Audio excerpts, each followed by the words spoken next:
अब मैं बुलाना चाहूँगी नीरज कुमार जायसवाल को। नीरज ब्लॉक डेवलपमेंट ऑफिसर के पद पर चयनित हुए हैं। नीरज भी फोरम आईएएस की इवैल्यूएशन टीम का एक बहुत लंबे समय तक हिस्सा रहे हैं और ये नीरज का 9th अटेम्प्ट था।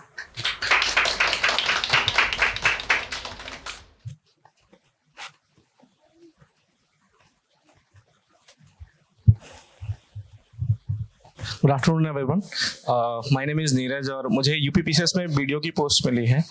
तो मेरा सफ़र थोड़ा लंबा था, जैसा मैम ने बताया कि 9th अटेम्प्ट है और कई मल्टीपल फेलियर्स मैंने भी लाइफ में देखे हैं।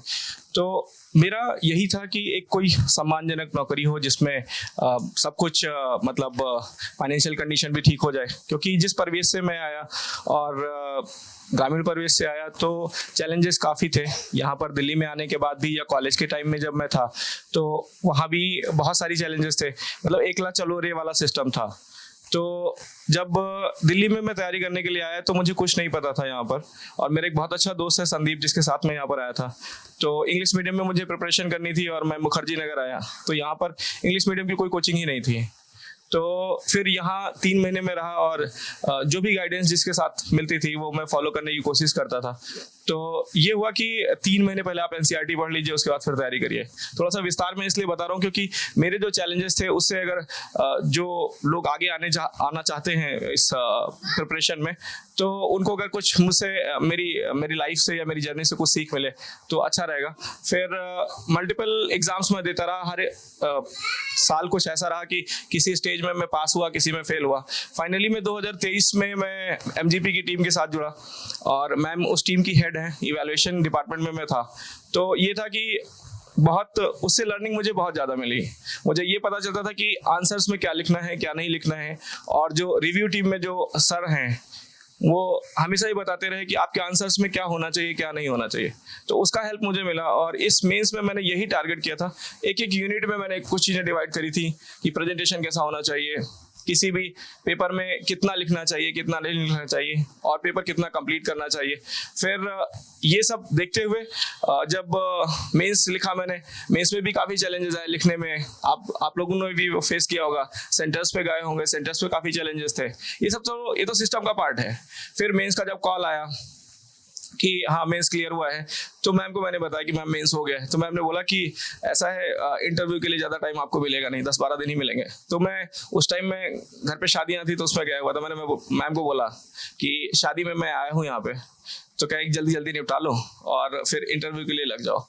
तो आया फिर देखिए इससे क्या होता है ना कि आपको इन्फॉर्मेशन अगर मिल जाती है तो आप वेल प्रिपेयर हो जाते हैं उससे।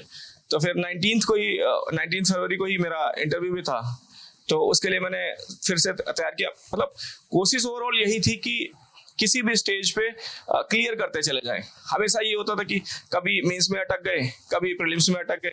तो यूपीएससी के भी 2 मेंस लिखे या सीएपीएफ असिस्टेंट कमांडेंट का इंटरव्यू दिया 2017 में। 2016 से मैंने अटेम्प्ट देना चालू किया था। यूपीपीसीएस का पहला अटेम्प्ट मैंने 2016 में दिया था और अभी 2024। तो बैक टू बैक मैं कभी गैप भी नहीं लेता था। देखिए आपकी कंडीशन जो होती है उस कंडीशन के हिसाब से आपको प्लान करना पड़ता है। सबकी कंडीशन अलग अलग होती है। मेरा यह था कि इस साल कुछ ना कुछ हो जाए जिससे मैं अपने घर वालों को बता सकूं। फिर अगर आप फैमिली में अगर आप लीड कर रहे हैं या अपने एरिया में, देखिए मैं क्या है कि मेरा परिवेश वैसा है जहाँ पे बहुत लोग सर्विसेज में नहीं है, बहुत लोग, एक चार्म है ये, है ना। और वहाँ पे अभी भी गवर्नमेंट जो सर्विसेज है वहाँ पे उनको यही लगता है कि मतलब वो लोग जो अधिकारी हैं वो माई बाप है, माई बाप का कल्चर है वहाँ पे। तो और जब मैं अभी यहाँ पर पहुंचा तो कुछ लोग बात कर रहे थे, उन्होंने कहा कि किसी ने ये कहा कि आज़ादी के बाद ऐसा हुआ है कि कोई प्रशासनिक सेवा में हमारे एरिया से कोई गया है। एरिया मतलब आप 100 विलेज का एरिया ले लीजिए वहाँ पर। तो ये सब चीज़ें थी वहाँ। और सेकेंड थिंग इज कि कई ऐसे इंसिडेंट हुए जो मैं डिस्कस करना चाहूँगा, बट यहाँ पे टाइम कम है। हम लोग ऐसे बैठे हुए थे, मैं और प्रतीक, एमजीपी टीम जब हमने ज्वाइन किया था तो मैम के सामने बैठे हुए थे। उस समय हमारा इंडक्शन चल रहा था कि आप टीम में कैसे आओगे। एक वेल प्रोसेस है एमजीपी टीम में भी ज्वाइन करने के लिए, क्योंकि वहाँ पे क्वालिटी पे बहुत फोकस किया जाता है। मैम के साथ हम लोग बैठे हैं। उस टाइम क्या होता है, रिजल्ट आ गया 2023 के मेंस का। तो उसने देखा तो हुआ, नहीं हुआ। फिर कहता तू भी देख। मैंने देखा, मेरा भी नहीं हुआ। तो पहले वो मैम को बोलता है, मैम मुझे कहीं जाना है। फिर मैंने भी बोला मुझे भी कहीं जाना है। फिर तुम दोनों एक साथ जा रहे हो? हमने बताया नहीं मैम को, मेंस में नहीं हुआ है। फिर ये हुआ कि आगे करते हैं कुछ, तो तो जो भी MGP के जो टेस्ट हैं, जो पेपर्स है, बहुत वेल रिसर्च होते हैं और इतना कंटेंट उसमें होता है कि आप अगर उसका 50% भी अगर पेपर्स में आप उतार देते हैं तो मेंस तो नहीं रुकेगा। तो वही चीज़ें मैं फोकस कर रहा था। और फिर जब मेंस हो गया, इंटरव्यू भी हो गया, तो ये होप था कि हाँ कुछ ना कुछ बन जाए।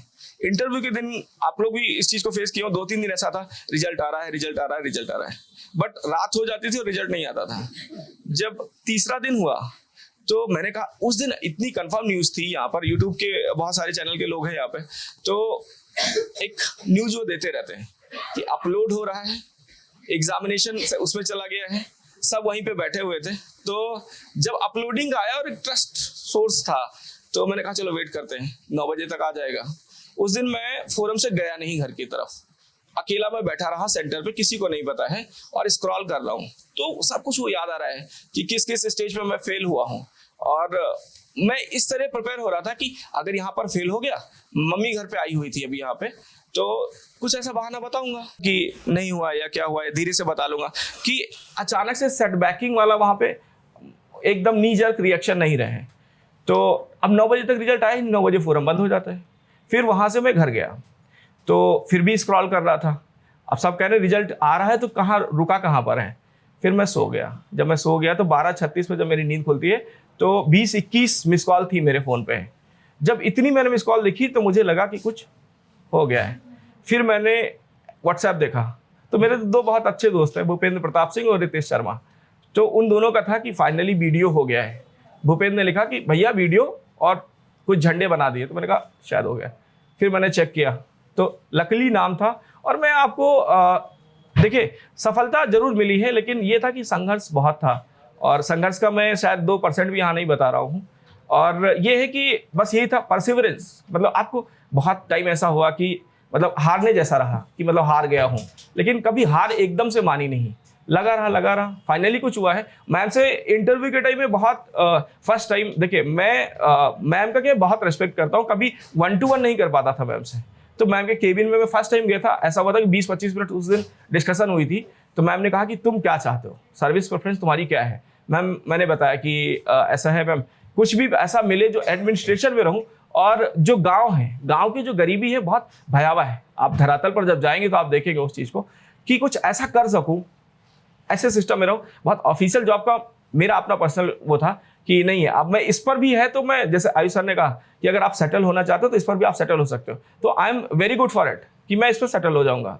तो इस डिस्कशन के बाद ये था कि मैंने फर्स्ट पे यूपी SDM रख दिया, सेकंड पे मैंने वीडियो रख दिया, थर्ड पे मैंने DSP रखा है, फोर्थ पे मैंने ARTO रखा है, फिफ्थ पे मैंने नायब तहसीलदार रखा है, सिक्स्थ पे मैंने एग्जीक्यूटिव ऑफिसर रखा है, सेवंथ पे मैंने असिस्टेंट GST कमिश्नर रखा है। सिर्फ मेरा यही था कि मैं लोगों के बीच में जाऊं और जितना हो सकता है 100% देने की कोशिश करूं। अगर अपने लाइफ में मैं थोड़ा भी बदलाव अगर गांव में ला सका, एक मेरे जैसा बच्चा अगर उसको कुछ भी हेल्प हो पाई, तो बड़ा खुशनसीब समझूंगा कि अपनी माटी का जो कर्ज है उसको मैं 1-2% भी दे पाया। तो यही सब सोच के साथ, यही सब प्रेरणा के साथ मैं लगा रहा। थोड़ा सफ़र जरूर लंबा रहा, और मगर ये कोशिश करूंगा कि जो लोग, जो नए बच्चे हैं जो आना चाहते हैं, उनके सफ़र को थोड़ा कम कर सकूं। जो मुझसे जुड़ेंगे, जिनके साथ मैं रहूँगा, तो यही सब सोच है, यही सब भावना है। इसी के साथ आगे बढ़ना चाहता हूँ। Thank you very much guys.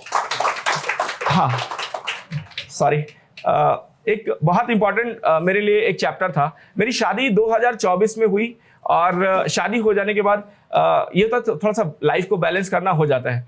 तो अभी तक क्या हुआ कि बीच में कुछ ऐसा गुड न्यूज़ जैसा नहीं आ रहा था, और फेलियर मतलब फाइनल कहीं नहीं हो रहा है। तो 30 तारीख को जब रिजल्ट आता है, तो रिजल्ट हो गया, फिर रिजल्ट का सेलिब्रेशन होता है नेक्स्ट डे, और मैं गांव जाता हूं। तो फिर वहाँ पे काफ़ी प्यार मिला, अपने लोगों से काफ़ी प्यार मिला। और जब वहाँ पर शाम को सब कुछ वाइंड अप हो गया, अर्ली मॉर्निंग 5:30 पे मुझे कॉल आता है कि आपको जल्दी से जल्दी आना, क्योंकि माई वाइफ वॉज एक्सपेक्टिंग, तो उनको हॉस्पिटल ले जाना। तो मैंने कहा आप हॉस्पिटल पहुँचिए। जब वो पहुँची तो फिर ये हुआ कि बेटी आई मुझे 10-11 बजे। तो सी इज़ द लकीएस्ट वन, है ना। मतलब इतनी भाग्यशाली है कि सब लोग उसको बोलते हैं कि वो भाग्यशाली लक्ष्मी है। वो आने से पहले उसने सारी व्यवस्था अपनी कर ली है। इससे पहले जो चीज़ें थी, संघर्ष का समय था, तो ये है कि शायद उतना संघर्ष उसको नहीं देखना पड़े। यही सब है। तो मैं उसको भी क्रेडिट देना चाहता हूँ कि she has been a fortune box for me. So thank you guys.